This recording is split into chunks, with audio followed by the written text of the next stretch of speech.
This article is taken from the website contrasedivacantism.blogspot.com. Article entitled Contra SSPX, dated Monday, March 1st, 2021. Before getting into a discussion regarding the canonical status of the SSPX, I think a brief overview of its origins and development is in order. The SSPX was formally erected as a provisional pious union on November 1, 1970, by Bishop François Charrière, which is equivalent to today's Association of the Faithful.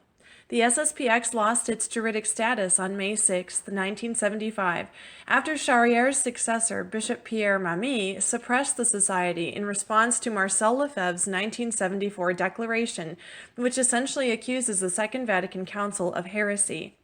According to canonist Father John Lessard Thibodeau, quote, "The juridic personality the SSPX gained upon its erection 1st November 1970 was lost on the 6th of May 1975 when it was suppressed."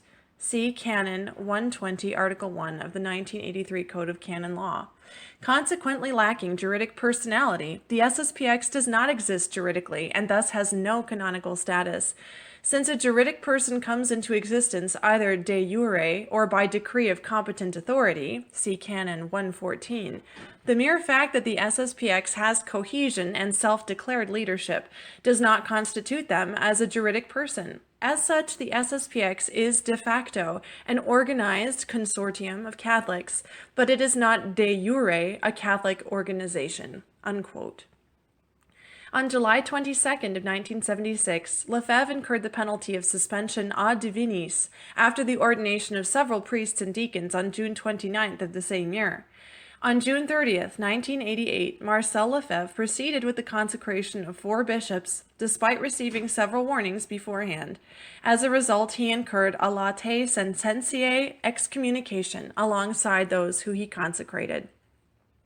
Prior to the promulgation of the 1983 Code of Canon Law, Canon 953 of the 1917 Code of Canon Law required the approval of the Roman Pontiff for episcopal consecrations. Canon 2370 also inflicted the penalty of suspension ipso jure, by the law itself, on those who consecrated bishops without papal approval. Additionally, those who received ordination from excommunicated bishops incurred ipso facto suspension reserved to the Holy See. Canon 2372 of the 1917 Code of Canon Law states, quote, "Those who receive orders from one who is excommunicated, suspended, or interdicted by a declaratory or condemnatory sentence, or from a notorious apostate, heretic, or schismatic, contract ipso facto a suspension of ad divinis reserved to the Apostolic See. Be he who in good faith is ordained by any of the above-mentioned persons lacks the exercise of the order so received until he is dispensed." Unquote. On April 9, 1951, the Holy Office changed the censure to a latae sententiae excommunication reserved specially to the Holy See. Quote, "A bishop of any right or dignity whatever who confers episcopal consecration on a cleric who has not been nominated by the Holy See or expressly confirmed by the same, and also the person who received such consecration, even if impelled by grave fear, are subject ipso facto to excommunication reserved specialissimo modo to the Holy See." Unquote. Theologians usually distinguish between the 2 kinds of schism, pure and mixed schism. Schism is defined by Canon 1325, Article 2 of the 1917 Code of Canon Law as the refusal to be subject to the Roman Pontiff or be in communion with members of the Church subject to him. Mixed schism entails a combination of both heresy and schism. The case of the SSPX is unique since they don't profess any heresy, although an argument can be made that some of their positions are rash or even proximate to heresy. Members of the SSPX usually try to avert the accusation of schism by claiming that they accept the authority of the Roman Pontiff and submit to his legitimate doctrinal and disciplinary decrees. They will simply argue that they are morally bound to recognize and resist heresy and the abuse of authority. In this particular case, they accuse the Second Vatican Council of teaching heresy and Paul VI of acting outside his legitimate authority in the promulgation of the Novus Ordo Missae. Although not strictly defined, dogmatic theologian Joseph Pohl gives the theological note of certa to the thesis that the Church has authority to institute entirely new liturgical rites. Theologians usually assign the censure of rash to the contradictory position. Likewise, the implicit accusation that the entire College of Bishops, with the exception of a few, could fall into or be suspect of heresy is proximate to heresy, since it implicitly denies the indefectibility of the Episcopal College.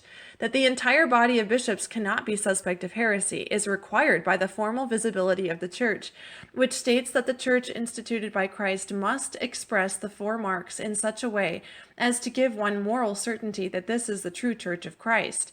One of the four marks is apostolicity, which can be subdivided into apostolicity of doctrine and government. One cannot reasonably conclude that the Church has retained apostolicity of doctrine if the entire body of bishops adheres, at least implicitly through its union with the Pope, to heretical doctrine. In any event, the sheer fact that one claims adherence to the papal office and magisterium doesn't excuse one from the delict of schism. One may also be a schismatic indirectly by his actions. As canonist Father Ignatius Zoll notes, quote, "Strictly considered, a schismatic professes belief in the sovereign power and primacy of the Pope, but out of malice refuses to be subject to him and to obey him as the head of the Church and the vicar of Christ on earth. Such schism is called pure schism.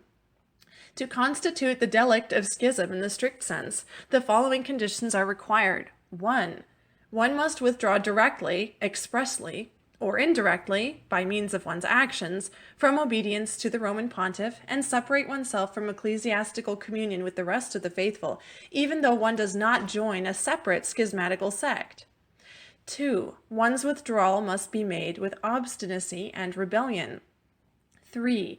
The withdrawal must be made in relation to those things by which the unity of the Church is constituted. And 4. Despite this formal disobedience, the schismatic must recognize the Roman Pontiff as the true pastor of the Church, and he must profess as an article of faith that obedience is due the Roman Pontiff." Unquote. The consecration of bishops in direct defiance of papal orders is per se a schismatic act, since it entails the creation of another magisterium. The schismatic nature of Lefebvre's 1988 consecrations was noted by Pope John Paul II in his letter to Lefebvre. JP2 writes, quote, "With a paternal heart, but with all the gravity required by the present circumstances, I exhort you, reverend brethren, not to embark upon a course which, if persisted in, cannot but appear as a schismatical act, whose inevitable theological and canonical consequences are known to you.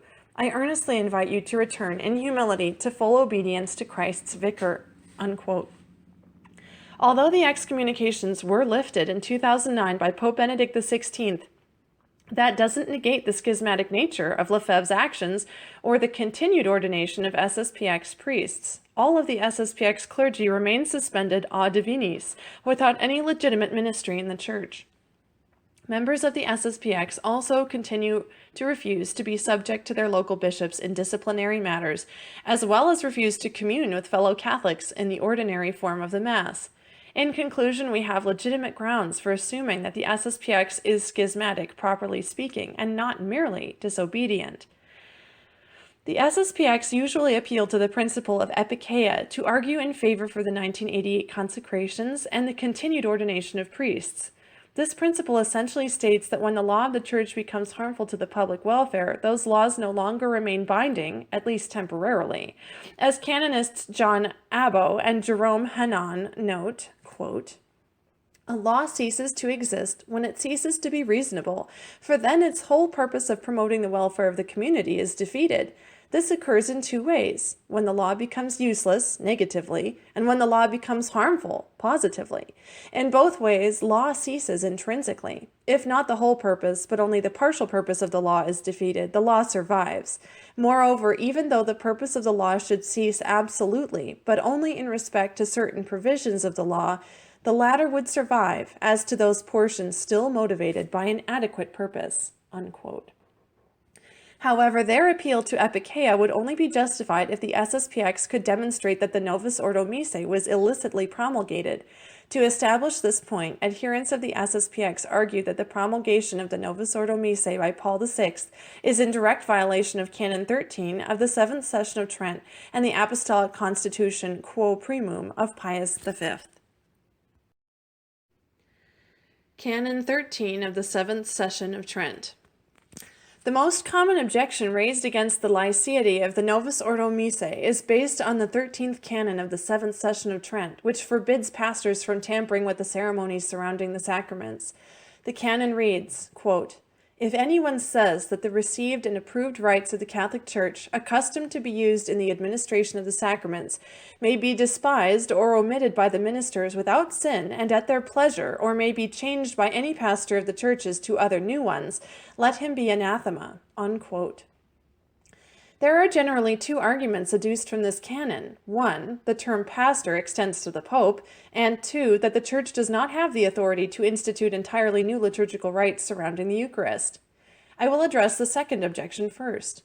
The term rites refers to all the ceremonies surrounding the sacraments, not merely the Eucharist. This is evident from John Calvin's Antidote, quote, "What they mean by the received and approved rites of the Church, everyone is aware. Hence, by this caveat, they establish whatever superstitions human presumption has superinduced on the pure ordinances of the Lord. The genuine rite of baptism is simple, and the administration of the supper simple, if we look to what the Lord has enjoined." Unquote. In other words, the terms rites in the 13th canon is equivalent to the more generic terms sacramentals. No Catholic, of course, would deny that the Church has authority to institute entirely new sacramentals. Such would be in violation of Canon 1145 of the 1917 Code of Canon Law. In his commentary on Canon 1145, Father Charles Augustine notes, quote, "The Apostolic See alone can institute sacramentals, authentically interpret those in use, or abolish or change some of them. This is not a dogma, as the Council of Trent has not defined this power directly, but only negatively determined that the rites accompanying the administration of the sacraments may not be arbitrarily condemned, omitted, or changed. Our text claims the exclusive power of instituting sacramentals for the Holy See. This is not surprising if we remember the general saying, lex orandi, lex credendi. The sacramentals are the living expression of the faith and hope that is in the Church. However, this does not mean that no sacramentals were instituted without the concurrence of the Apostolic See. For more than one of them, especially the rites surrounding the administration of baptism, are undoubtedly of apostolic origin. This explains why the Holy See has consistently refused to depart from such practices as anointing, spittle, breathing, even among nations who were opposed to these rites. The legislative and ministerial power of the Church alone can declare which rites by their external signs signify the blessing or favor that God wishes to bestow." Unquote. Dogmatic theologian Father Joseph Pohl also understands the term rites in the 13th canon to refer to sacramentals. He writes, quote, "Thesis 4. Though the Church has no right to institute sacraments, she possesses the power to institute sacramentals. This proposition may be qualified as certa, proof. In the three preceding theses, we have explained what the Church cannot do in regard to the sacraments. The present one defines what she can do. There are two kinds of sacramentals. One, such as accompany the administration of the sacraments, e.g., the exorcisms pronounced in baptism, the use of salt, the anointing of the forehead. And two, such as may be used independently of the sacraments and have a quasi-matter and form of their own, e.g., the different ecclesiastical blessings. The former are called sacramental ceremonies, the latter sacramentals in the strict sense of the term.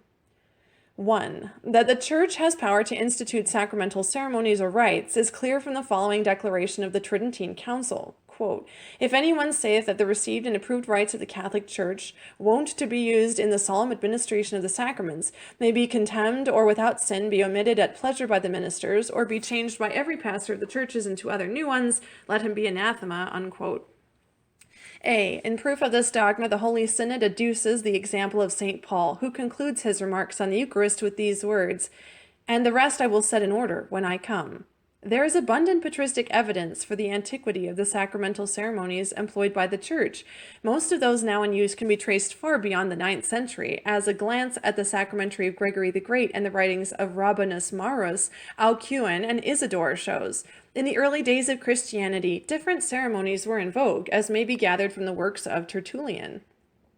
The theological argument for our thesis rests mainly on the fact that the Church possesses legislative power to ordain whatever she judges fit to beautify her services and promote the salvation of souls. The sacramental ceremonies serve both these purposes by giving visible expression to the ideas that underlie the sacred mysteries of religion, and by stimulating, nourishing, and augmenting the devotion of the faithful." Unquote. In fact, the Council of Trent explicitly affirmed its authority to institute entirely new liturgies surrounding the Eucharist in the 21st session. The Council declares, quote, Chapter 2, the power of the Church as regards the dispensation of the sacrament of the Eucharist. It furthermore declares that this power has ever been in the Church, that in the dispensation of the sacraments, their substance being untouched, it may ordain or change what things soever it may judge most expedient, for the profit of those who receive, or for the veneration of the said sacraments, according to the difference of circumstances, times, and places." Unquote. The phrase "substance being untouched" refers to the sacramental form of the Eucharist. This is evident from the Catechism of Trent's statement, quote, "The form to be used in the consecration of this element evidently consists of those words which signify that the substance of the wine is changed into the blood of our Lord. Since, therefore, the words already cited clearly declare this, it is plain that no other words constitute the form." Unquote. This also undermines the first objection regarding the term pastors applying to the Pope. Clearly, Canon 13 was forbidding local priests and bishops from tampering with the liturgical ceremonies surrounding the sacraments. It nowhere denies the Supreme Pontiff from doing so. To properly interpret the 13th canon, we need to understand its historical context and purpose. According to late 19th century theologian Father John Hogan, 1829 to 1901, the 13th canon was issued by the Council to address Protestant objections concerning the Church's authority not only in instituting new liturgical rites, but also its ability to bind consciences in liturgical matters. He writes, quote, "Protestantism, as we know, was a revolt against the whole organization and outward life of the Church. Her sacramental rites were almost entirely thrust aside with their underlying doctrines by the first so-called reformers, and in what they retained of them, the instructive and beautiful ceremonial of Christian ages gave way to a cold and lifeless ritual. It was in opposition to this that the Council of Trent formulated the 13th canon of its 7th session." Unquote.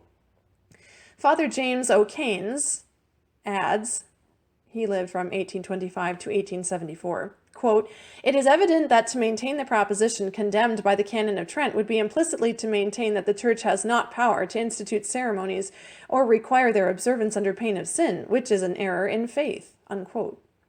For anyone that disputes this point, I submit to you none other than the interpretation of St. Robert Bellarmine. He writes, quote, "The ceremonies instituted by the Church cannot be omitted without sin, even without scandal. This depends upon another question, whether ecclesiastical laws oblige in conscience. We disputed on that point in On the Roman Pontiff, Book 4, Chapter 15, etc. The particular reason is from Paul in Romans 13, verses 1 through 2, where he says, "There is no power except from God. Moreover, those things which have been ordained by God, therefore he who resists the power of God resists the ordination of God, while he that resists him acquires damnation." And in verse 5, he says, "Therefore, out of necessity, be subject, not only on account of wrath, but even on account of conscience." Such a teaching, even if the apostle applies it to princes in particular times, when he added in verse 4, "If you do badly, fear, for he carries a sword without cause." Nevertheless, the general teaching is on all those having power, as Calvin concedes in the Institutes 4:10, Article 5, and it is clear from those words in verse 1, "There is no power but from God." For that very proposition is equivalent to this: all power is from God. Moreover, in the Church it cannot be denied that there is a certain power of those that have been put before others, since in Scripture it says, "He that is in charge in solicitude," Romans 12, verse 8, and "I write these things while I am absent, so that when I am present I will not deal with you more harshly, according to the power which the Lord gave to me," 2 Corinthians 13, verse 10. Or again, "Obey those that have been put over you," Hebrews 13, verse 17. Therefore it is effected that he that does not preserve the laws of the church will sin in conscience. All these things show it.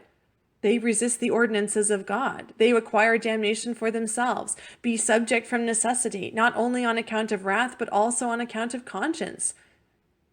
But in particular, that ceremonies are not all of free observance is proven from the fact that grave conflicts arose in the church on account of ceremonies, and laws were imposed under the severest penalties in regard to ceremonies, and at length they were held as heretics who did not obey. Such are all the manifest arguments that this matter is not free, for conflicts do not come about from matters that are free." Unquote. In the section quoted above, Bellarmine cites his treatise on the Roman Pontiff. For the sake of posterity, I will reproduce the relevant section here. Quote, "So far we have proven that the Supreme Pontiff is a judge of controversies which arise in the Church, and that he is certain and infallible in his judgment. Now follows the third question, whether the Supreme Pontiff can compel the faithful to believe or do that which he has judged. The same thing is understood about other bishops, save for proportion. But before we come either to our arguments or those of our adversaries, it will be worthwhile to record a few things on the state of the question, as well as the opinion of our adversaries. Therefore, first it must be noted that we do not speak about the Pope as a temporal prince of a certain province. In this matter, it is certain that he can impose laws on his subjects and also turn to them with the sword. The heretics do not deny this in regard to the arrangement wherein the Pope is a temporal prince, although they deny it is fitting for him to exercise such a rule.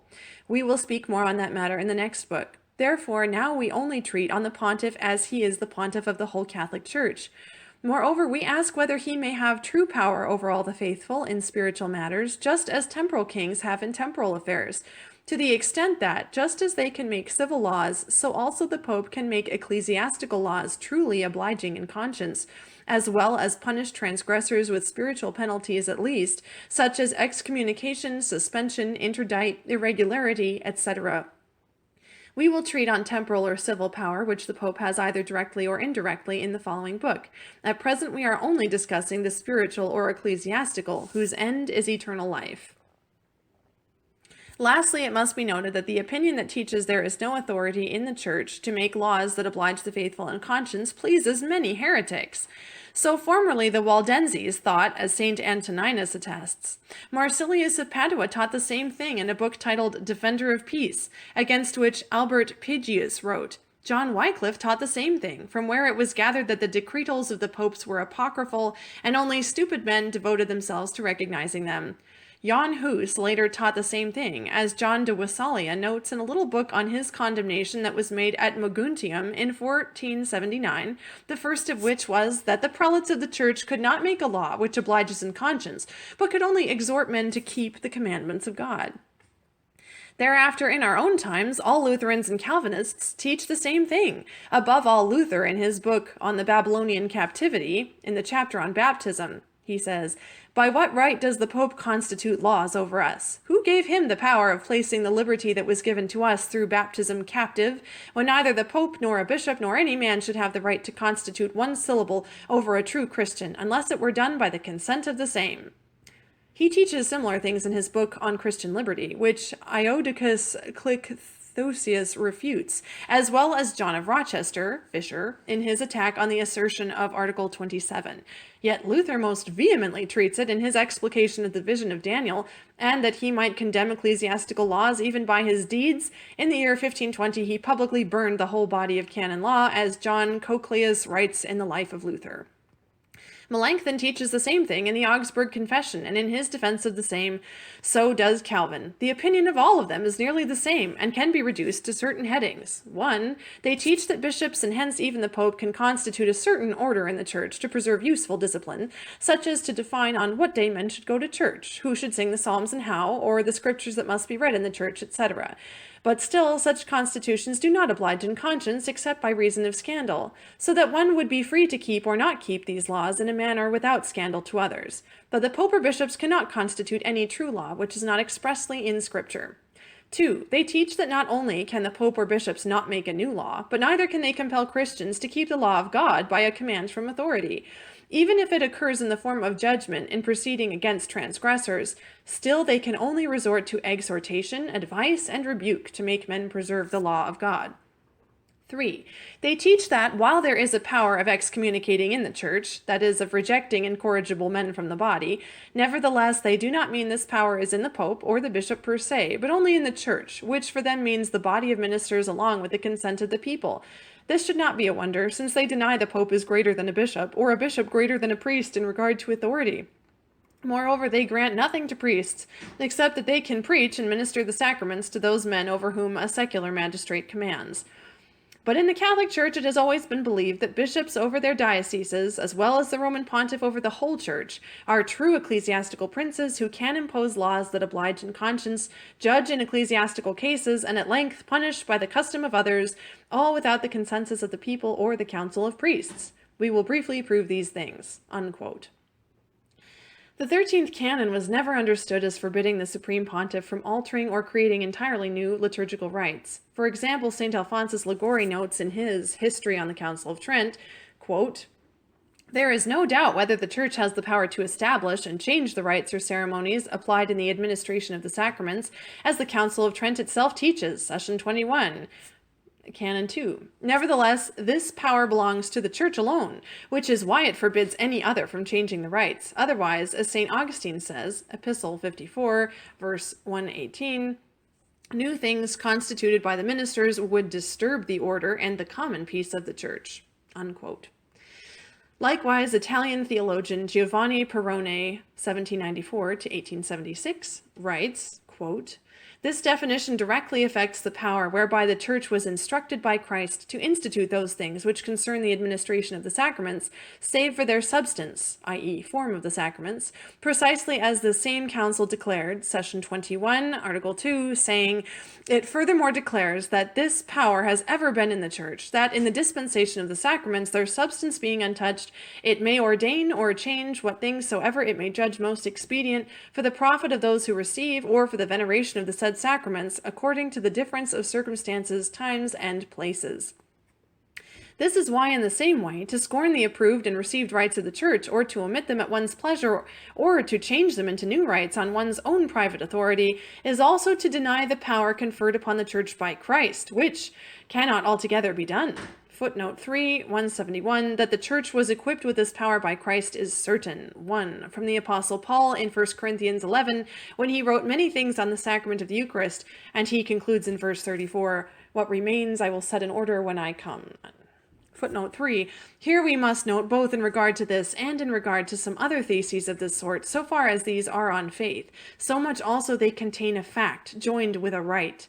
A fact in the present proposition is that the rites or other ceremonies which are taken up in solemn administration of the sacraments, certainly these are neither divinely instituted nor contained in divine revelation. Right is the power conferred upon the Church by Christ to establish rites or ceremonies of this sort. Moreover, this right is certain from divine revelation. Besides, to deny, scorn, or teach that these rites can be omitted without sin is at least indirectly to attack the very right which is suited to the Church by divine institution. Accordingly, this is against the faith." Unquote. Quo primum. Neo-traditionalists also frequently cite Pius V's Apostolic Constitution Quo Primum, 1570, in attempt to undermine the liceity of the Novus Ordo Missae. There are generally two arguments adduced from Quo Primum. 1. Pius V explicitly states that the Roman Missal may not be changed, and 2. That suppressing immemorial customs is an injustice. Concerning the first point, Pius V writes, quote, "We order and enjoin that nothing must be added to our recently published Missal, nothing omitted from it, nor anything whatsoever be changed within it under the penalty of our displeasure." Unquote. In his article, "What Changes Were Made to the Tridentine Missal Before 1962?" Father Aaron Williams lists several changes that were made to the Roman Missal after the promulgation of Quo Primum. He notes, quote, "Though Pope St. Pius V in his Apostolic Constitution Quo Primum promised the wrath of Saints Peter and Paul upon anyone who would attempt to change the Missale Romanum of 1570, the Tridentine Missal did in fact undergo many minor, and sometimes even major, alterations before it reached the 1962 form and used today in the extraordinary form of the Roman Rite. In 1605, Pope Clement VIII recognized that in the mere 35 years since the publication of the Missale Romanum, many editorial changes were made by independent publishers without permission, particularly in relation to certain ancient scriptural citations from the Old Latin versions. Publishers were rendering these texts according to the official Vulgate edition. Pope Clement ordered that these texts be restored to their more ancient versions. However, in 1634, Pope Urban VIII reversed this decision by ordering that scriptural texts in the Missal reflect those of the Vulgate edition. Though no rubrical changes occurred, he also ordered some rubrics to be reworded to be more understandable.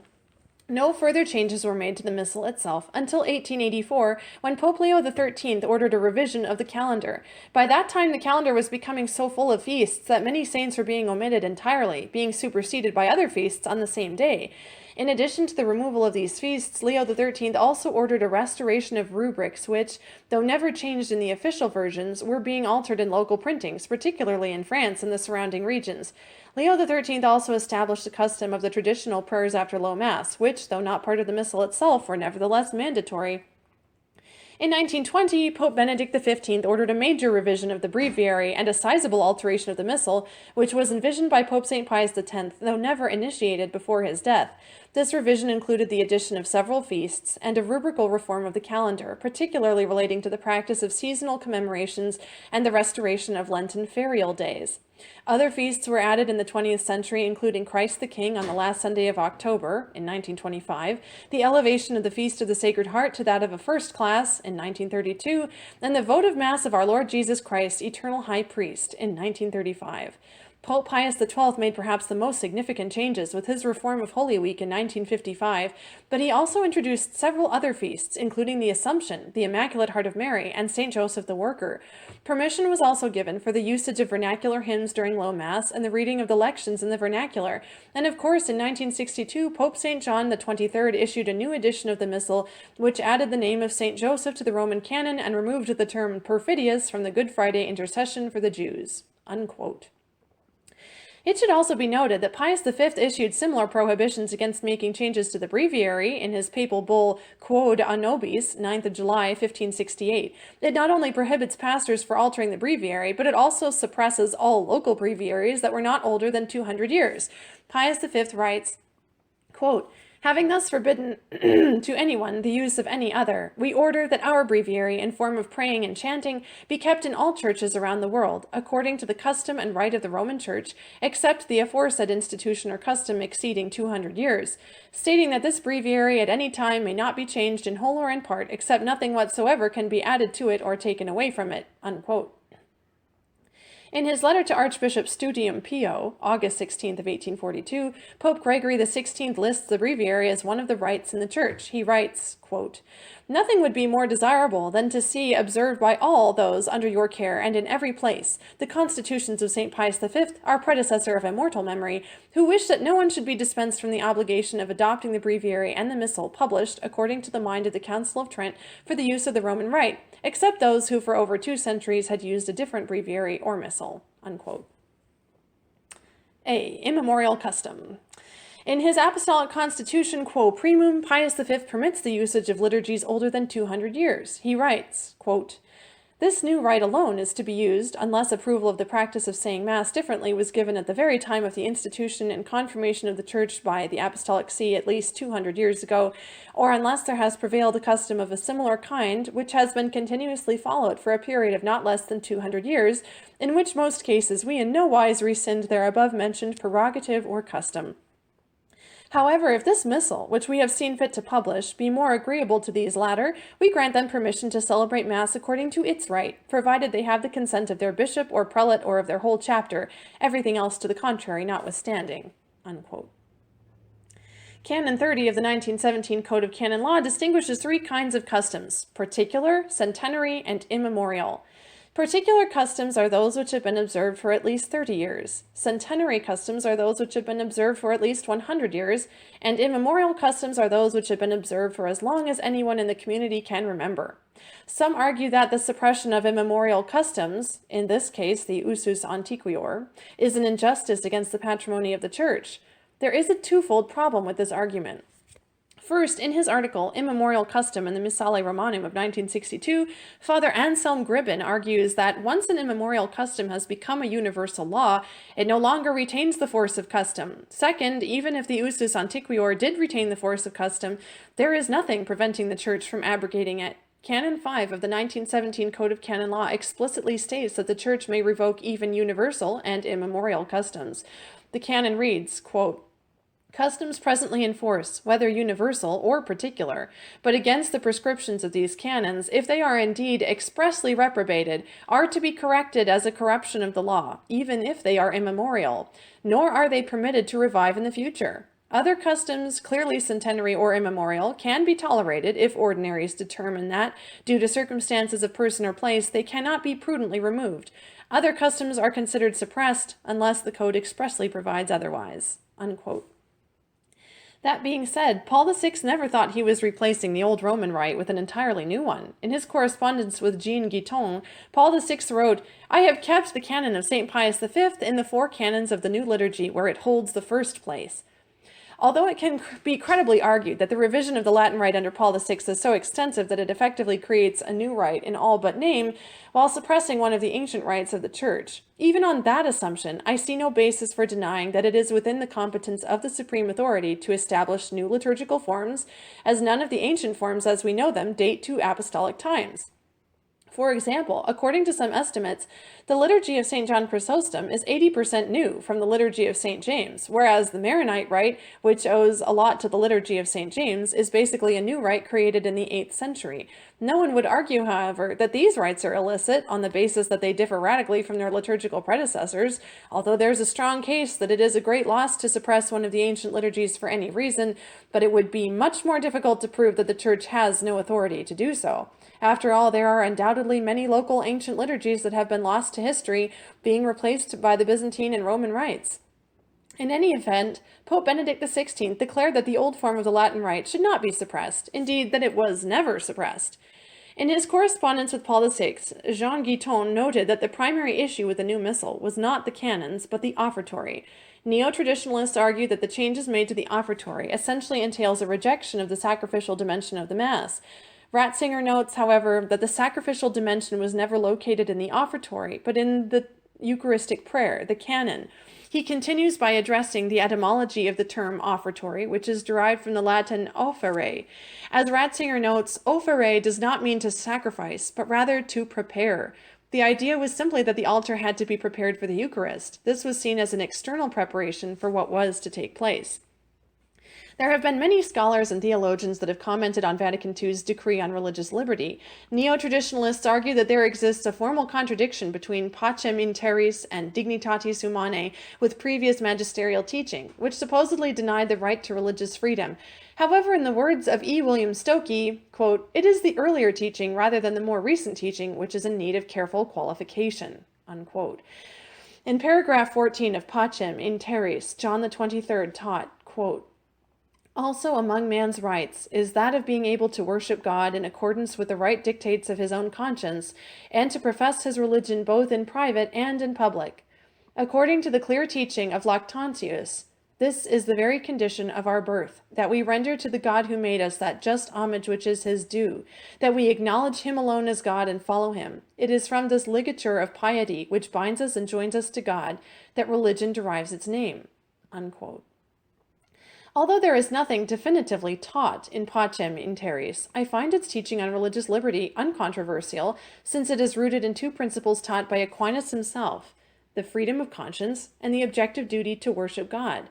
According to Thomistic scholar Father Dominic Legge, quote, "Aquinas never considers law nor justice nor use, the object of justice, as belonging to an individual person abstracted from a wider teleological order. Rather, a subjective use or right is, for Aquinas, always a way of looking at how an individual belongs to a larger order and is himself teleologically ordered, according to reason, to a good. This is true even of the right to worship God according to one's conscience, which belongs to individuals who have the use of reason and free choice. For Aquinas, this right does not belong to them as pure or absolute individuals, abstracted from the wider order in which man exists. Rather, that subjective right is itself another way of expressing how man is ordered to God." Unquote. He continues, quote, "On this view, then, individual rights are not set over against the common good, as if an increase in the common good necessitated a diminishment of individual liberty. Rather, that individuals be secure in their liberties as citizens, that they possess rights, is precisely an aspect or dimension of the common good, and the protection of those rights in law is a means for securing the common good of a just republic. In all of this, subjective rights are understood as a function of an overreaching order toward a good. To put it another way, rights are important, or even fundamental and indispensable, precisely because of the overarching primacy of the common good and the place that each individual has in the order of the whole. I would like to answer by summarizing the essentials of what I take to be Thomas's position. The use, or what is due to another, the object of justice, depends first on the overarching order of the cosmos, which is laid out according to God's wisdom and is therefore both intelligible and teleological, and which is composed of persons endowed with reason and free choice, who are members of various communities that are themselves arranged in hierarchical order. Then second, this use is a function of the relationality that follows from the place that these persons have in this order. Nor is this order an abstraction. It is the concrete, particular, historical order in which I find myself. Man comes into the world as the child of parents, living in a human community, as a creature under God. He has not himself created or generated this order. Consequently, man necessarily and inevitably exists in an interlocking web of relationships, of belonging as a part to other wholes. His family, his clan, his city, the whole human race, the whole body of Christ, the whole of creation. These relationships are not constituted by man's choice. Rather, we could say that man is naturally and originally in these relationships. Aquinas' understanding of justice, and thus of rights, is therefore quite different from the Enlightenment and post-Enlightenment accounts derived from social contract theory, which postulate that man exists first as a kind of independent individual in a primitive state of nature, and therefore brings to the relationships he chooses to enter certain fundamental rights that are, in a sense, anterior to those relationships. Such theories, whether we are speaking of Hobbes, Locke, or more recent authors like John Rawls, tend to abstract from the concrete historical relationships, and we might say the initial conditions into which we are in fact born. They aim at developing an account of the basic or fundamental rights that human beings have, purely in virtue of being human, such that justice becomes, at least in part, granting what is due in virtue of those rights, and so that individuals can then pursue whatever goods they deem worthy of their choice. For Aquinas, in contrast, the ultimate end of man is not a matter of arbitrary choice, not even for God. The whole plan of divine providence originates in God's wisdom as an ordination of reason with respect to the good. And so we are born into the world as creatures who naturally occupy a place in that order, and who are naturally ordered to a final end, a good that we do not choose. Neither are our relationships matters of choice. We simply are in certain relationships: familial relations, relations with our neighbors, membership in a larger political and civic community, and so on. Justice thus has to do with our right ordering to the good that we do not determine for ourselves. It is based on a reality outside of us, in the order of relations in which we inevitably exist. For a Thomist, then, rights are not properties of individuals as moral monads, nor can we find the source of rights in an abstract definition of human nature, but rather by considering man as a rational and free creature ordered to God and to the common good of the hierarchy of communities to which he belongs. This allows us to see then how rights are connected to justice, to teleology, and to the common good. In relation to justice, rights are a way of looking at what is due, the use or justum, insofar as it is due to someone who can then seek to have that due vindicated. This is, in Thomistic terms, a right. Because of man's nature, we can draw certain conclusions about what man is, what man ought to be, and therefore how we should treat other persons, since they are equal to us insofar as they are human. Yet rights are not functions of individuals as individuals, but rather of persons who belong in a hierarchy of ordered wholes: families, cities, the whole human race, the whole cosmos, each of which has its own common good. In relation to teleology and the common good, law is teleological. It is always ordered to the common good, either real or merely apparent, and rights are likewise teleological. They arm what is required for persons to be rightly ordered to each other and to the political authority in view of the common good. Thus, to respect the rights of another, to give him what is due to him, not only pertains to his private good, but means acting in right relationship to the order of the whole, to the common good. Indeed, Aquinas teaches that man's ends are not arranged side by side on a horizontal plane, but exist in an ordered hierarchy. He is ordered to individual goods, like the good of his biological life, and then to higher and nobler common goods, like the good life that he shares in a virtuous family, a flourishing and friendly neighborhood, and a just society, and ultimately to God, the universal common good of the whole universe. Laws of various kinds direct man toward these various levels of good. Rights can therefore also be understood as a function of a just ordering of each person toward the common good. Note, though, how this view differs from a typical contemporary theory of rights. In the classical Thomistic view, the end, the common good, and the ordering of the community to that end are primary. Rights articulate claims of justice in relation to the end. Consequently, rights are not absolute or unlimited claims, nor are they themselves the ultimate foundation of or reason for our political community. Rather, rights always point to something further and nobler than an individual or private good, the common good of the whole. This is not to say, of course, that individual rights must always bow before the demands of the political authority.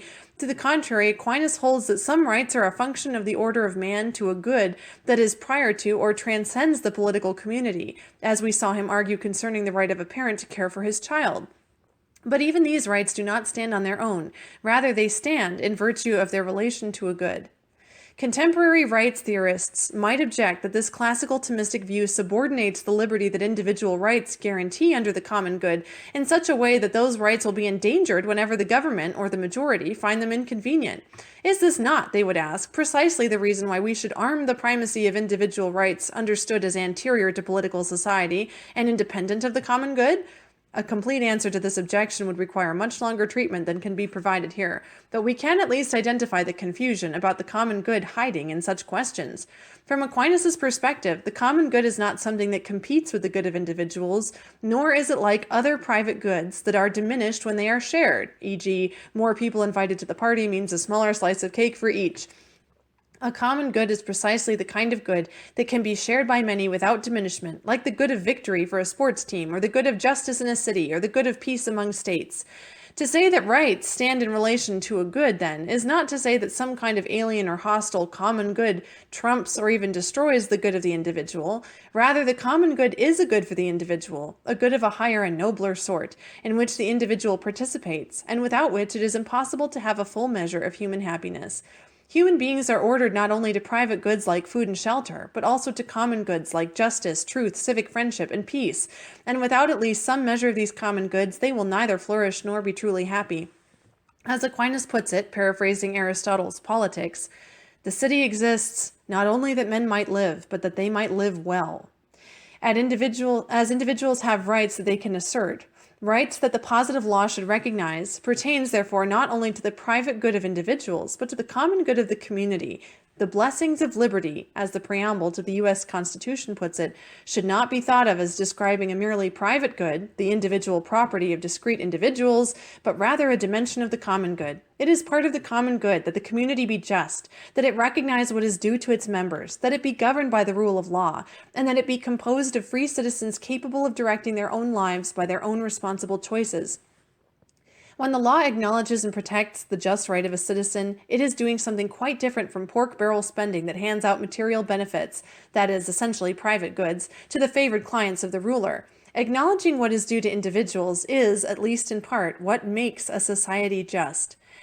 On this view, then, individual rights are not set over against the common good, as if an increase in the common good necessitated a diminishment of individual liberty. Rather, that individuals be secure in their liberties as citizens, that they possess rights, is precisely an aspect or dimension of the common good, and the protection of those rights in law is a means for securing the common good of a just republic. In all of this, subjective rights are understood as a function of an overarching order toward a good. To put it another way, rights are important, or even fundamental and indispensable, precisely because of the overarching primacy of the common good and the place that each individual has in the order of the whole." Unquote. The question then becomes, when can a secular or Catholic state suppress certain forms of religious expression? In my opinion, a secular state can suppress certain forms of religious expression which go against the natural law, e.g. idolatry, whereas a Catholic state may suppress proselytization among Catholic citizens and even hinder the construction of religious buildings which might undermine the Catholic ethos of the city.